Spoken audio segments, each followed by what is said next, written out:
Hello అండి. క్లోబీన్స్ అయితే చాలా ఎక్కువగా పువ్వులు అనేవి అయితే పూస్తున్నాయండి.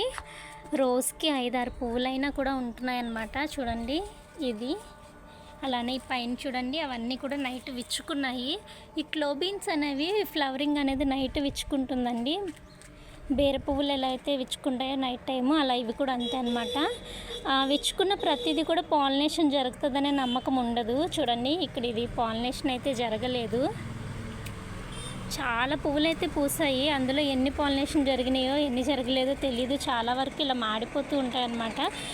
ఒకటైతే నాకు పాలినేషన్ జరిగినట్టయితే కనిపిస్తుంది. చూడండి ఇదే కొంచెం తయారైందనమాట. ఇది ఇంకో 2 డేస్లో హార్వెస్ట్ చేసుకోవచ్చు. ఇట్లానే అవుతుంది. ప్రతిదీ కూడా పాలినేషన్ జరిగి నిలబడుతుందని అయితే మనం చెప్పలేము. కానీ పూత మాత్రం చాలా విపరీతంగా వస్తుందన్నమాట. చూడండి గుత్తులు గుత్తులుగా.